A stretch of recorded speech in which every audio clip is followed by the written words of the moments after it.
Hello and welcome.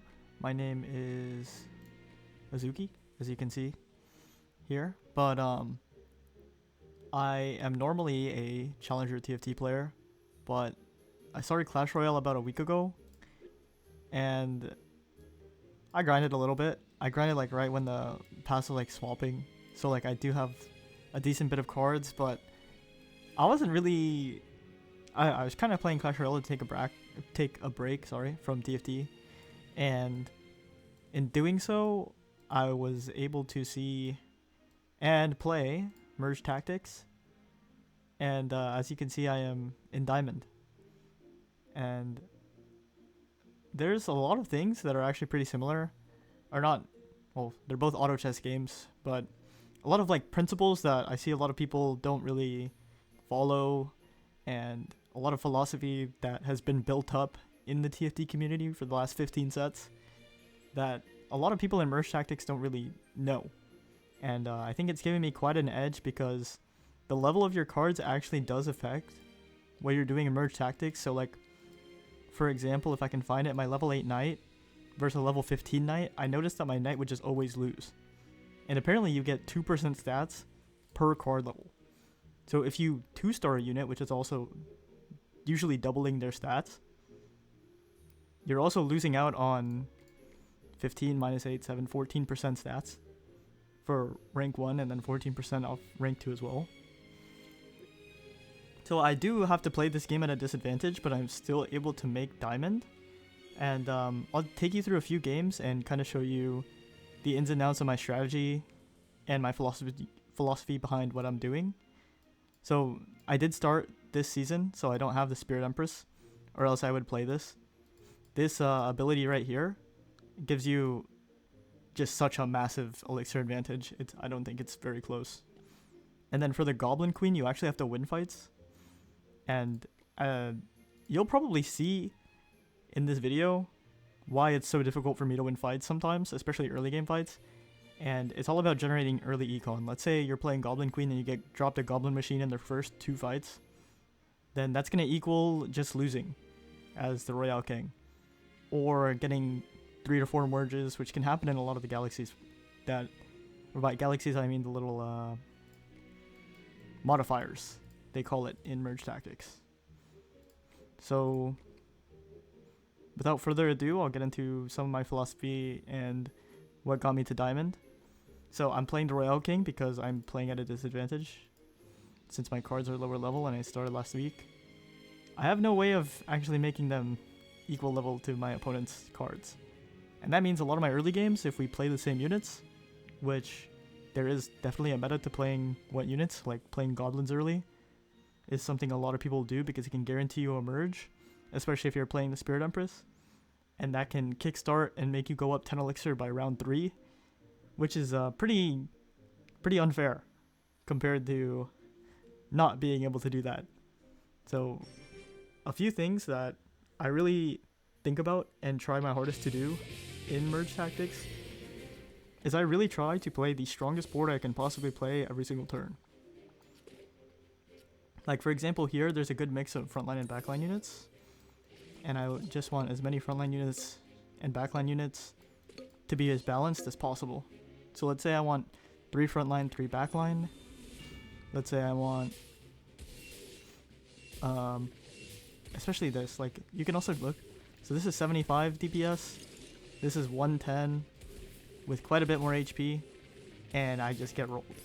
I'm not able to kill this because of my card levels, but that doesn't really stop me from being able to climb. And then also your personal unit tier list is also really, really important. There's a few things, so like I'm probably gonna try to see if I can find something to merge here. I can't merge, but I can put in 4 undead, which might help me be able to kill a unit. I mispositioned a little bit here. I needed to put the giant skeleton a lot higher, but it might not matter because my Skeleton King has AoE and could just spawn skeletons, which would probably help me win this fight, as long as my giant skeleton gets aggroed here. But a few things I'm thinking about is trying to balance out the damage on my board. There's no items in this game like there is in Teamfight Tactics, So a lot of my ability to play just comes from the synergies you build and making sure you're thinking about interactions that will work for you. So for example, I need the Skeleton King to spawn skeletons. How do I do that? Probably after a giant skeleton bomb. I didn't scout this, which I probably should have. I can, if I cubby, so top left, my giant skeleton, it would be in the same spot. And now it's gonna blow up. And hopefully my Skeleton King did not kill there, which is a little bit unfortunate, but that was completely fine. I'm able to get Elixir and still keep up with the lobby. So the reason I'm using the Royale King is because I need to do my best to keep up with the lobby in Elixir. If I don't keep up, oh, I just misclicked. If I don't keep up with the lobby in Elixir, there's just no way I'll be able to like live long enough. So my philosophy behind playing the Royale King is that I need to keep up with these people, and if I don't win this fight here, I'm probably just gonna lose the game. And I'm trying to go for seconds and thirds whenever I play the Royale King. I'm not actually trying to go for first very much, because it's almost impossible for me to outcap a Spirit Empress unless I get a really, really crazy setup. So for example here, I'm able to play around the Skeleton King because I value it much higher than any other unit in this game at the moment. And this will take me to the second point. So my first point was just trying to balance your frontline damage and your backline damage. And the Skeleton King has a lot of damage, so I kind of just count him as extra DPS, as well as Undead giving me DPS. But the second part of how you think about this game is, 1 second here, sorry.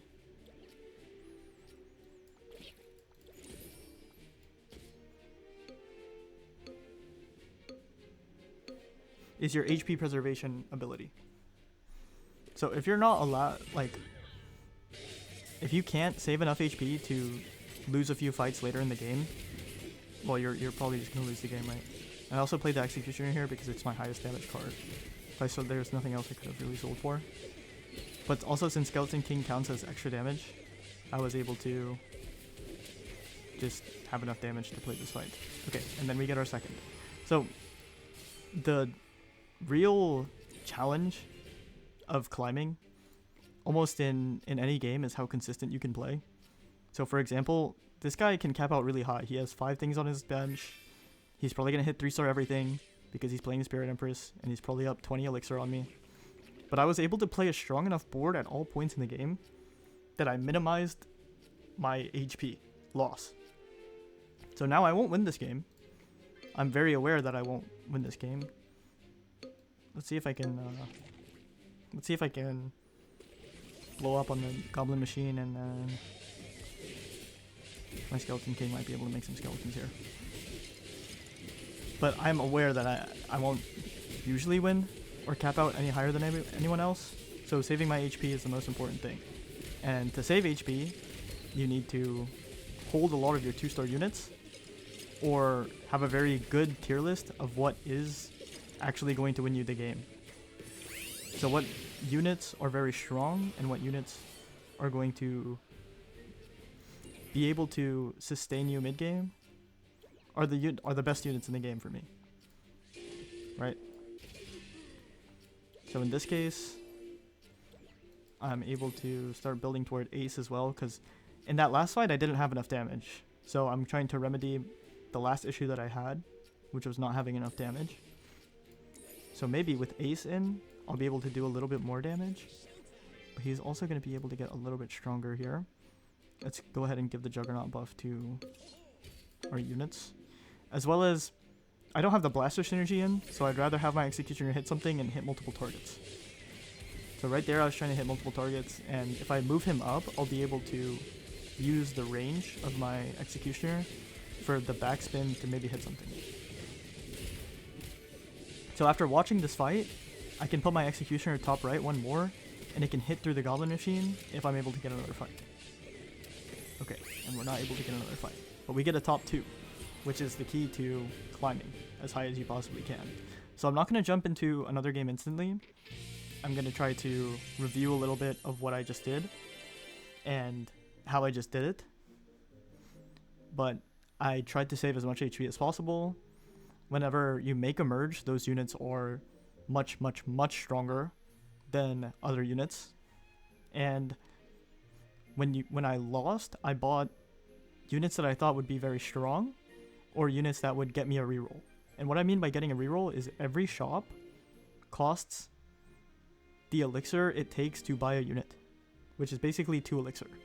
So since every shop reroll costs 2 elixir, if you get a merge, and you are able to merge the cards, so let's say I buy a 2 cost, and then I buy another 2 cost, and then I sell it, I got 2 rerolls for free. So the way the shops work in this game is it rerolls every time you click, right? So if I'm able to ever get a merge, I break even. So whenever I'm able to break even while looking for cards that are on my board, I'm able to essentially look for them for free. And if I'm ever looking for cards for free, that's going to give me a lot of power.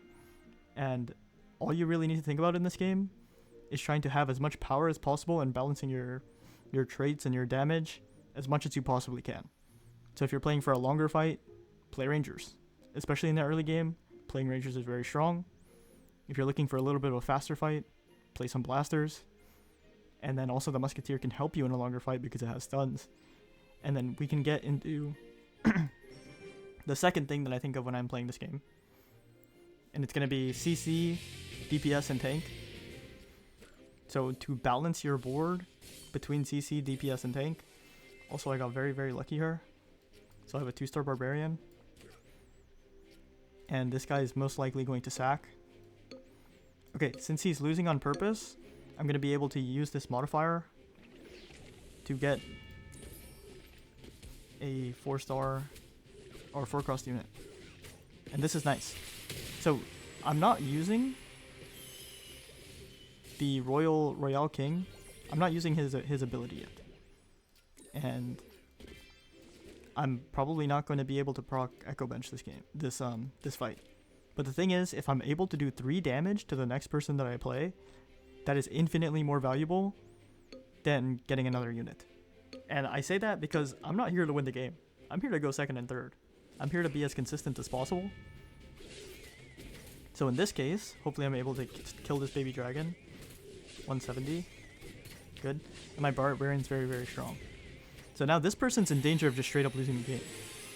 So what I'm thinking about is how much can I pressure other people in this game and force them into making suboptimal decisions.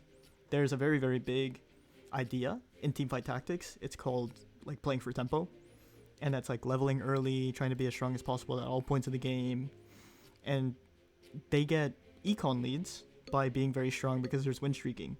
So since there's no win streaking in this game, there's not as much incentive. Okay, hopefully this prince pushes this. And then I can kill the 2 backliners, maybe. But there's no real incentive to econ, right? Unless you're hitting merges. Nice, I'm able to beat the 3-star giant skeleton here, which is very, very, very big. And get a 3-star barbarian on my board. And now, since I'm playing for as much strength as possible, if I'm able to win this next fight, there is going to be a massive swing in my ability to play the late game in this game. I am considering I can't sell for that. There's also a few interactions in this game. The baby dragon and prince kind of have a hidden interaction where your baby dragon can shoot as the prince pushes this unit back. So my baby dragon shot, and it's able to hit a little bit in the back here. And there's a lot of hidden interactions that happen in these games between merge tactics, teamfight tactics, any auto battler that will give you an advantage if you play the correct cards in the right positioning as well. So playing a strong board, trying to play for a balance front to back the entire time. So we lose this fight, but that's completely okay. I was not able to actually move my prince all the way down, which is a pretty massive mistake, but that is also okay. And then also, I'm just playing a random Electro Wizard on my board. And, you know, it looks a little bit weird. It doesn't have any synergies. But this guy's dead, which is really the whole point of this playstyle.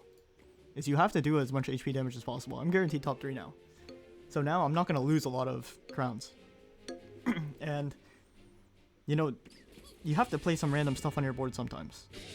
Be able to push this P.E.K.K.A back. And do you see how my baby dragon with the prince is able to hit the entire, like, backline? Like, these other interactions are going to give you the edge over other players. So, and then the blaster synergy on top of being able to hit backline gives me more damage on my baby dragon fireball. And I'm not sure which one's going to die here. And then also, other interactions like the giant skeleton. So if he juggernauts his giant skeleton, I cannot win this matchup. And now he's hitting 3 stars. So now the 3 stars I can't beat, obviously. So I have to find a way to at least kill 1 unit here. My best way to kill 1 unit here is to target this Skeleton King. So I'm going to try that. Try to target the Skeleton King. And I don't think this E-Wiz is going to do anything. So I'm just going to sell it. We'll put fire in for now. There's nothing else to put in. And we're going to 3-star our damage. Unless we find a Mega Knight. He'll 3-star multiple things here. We're able to kill a Skeleton King, so we're going to live another turn. And now, for matchmaking in this game, if you matchmade the ghost twice, like, they're probably just going to play this guy. But we're going to see. Good. Okay. After you kill somebody, or after somebody dies, so since I did not kill Dennis here, I get the matchup into him twice. And this has been, like, pretty consistent over the past few games that I've played, where you always get, like, if somebody else dies, it becomes 2 1v1s. So what I mean by that is, because this player was killed by somebody else, I'm able to fight him. Okay, also Baby Dragon did not shoot the P.E.K.K.A the way I wanted it to, which is okay. But because this guy was killed by somebody else, they're in a 1v1 and I'm in a 1v1 with this guy. So I will always fight this guy twice before these two fight him twice. And that's going to get you a lot of seconds and thirds. Or a lot more seconds than thirds. And it's unfortunate this guy is not able to beat the other one.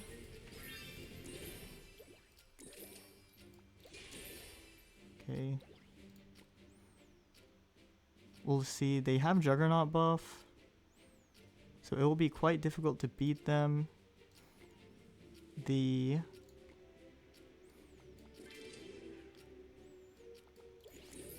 Musketeer is a little bit stronger in this matchup. That does nothing, but it gives me a reroll. Honestly, playing 2 of them is not even that bad. I'm looking for my last brawler. I'm not able to find it because a lot of them are out of the pool at the moment. But I'll be able to get my guaranteed 3rd and get out, which is completely fine with me. So another thing that you can do playing the Royale King is you can play a lot of brawlers and a lot of juggernauts. And if you stall the round out long enough, then both of you tie, right? But you have a higher HP pool. Because you have an higher HP pool, you are able to tank the tie. So playing brawlers and juggernauts, and also not playing for like a set deck. So a lot of times, people do get trapped into, oh, I need to play a set deck. I need to play these cards to. Okay, wait, is this promotion? I'll consider it, but it's not. I can't really sack rounds, so not sure if I can do it here. I'm gonna miss one turn of promotion, but that's completely okay. Unless this goblin just is too strong for my spirit goblin. Alright, it is. That's completely fine. So in a normal, if your card levels are completely balanced, then, you know, I'm not losing that fight. That is completely okay. And now I need to make another decision here. Okay, well I got a Mega Knight 2. So I'm gonna play a Mega Knight 2. And since I'm able to play a Mega Knight 2 here, I should win the round. So I have to be like a lot stronger than these other people. Actually, this is really close because the Rangers are going to scale quite a bit. But we will see. Hopefully Mega Knight can tank them. I still need the Brawler synergy in.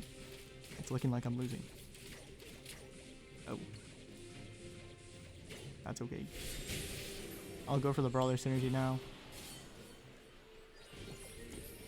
And I'm actually able to field quite a strong board here. So I can also go for Mega Knight 3. Oh. Alright, well, this one's a bit lucky, but sometimes you get pretty lucky.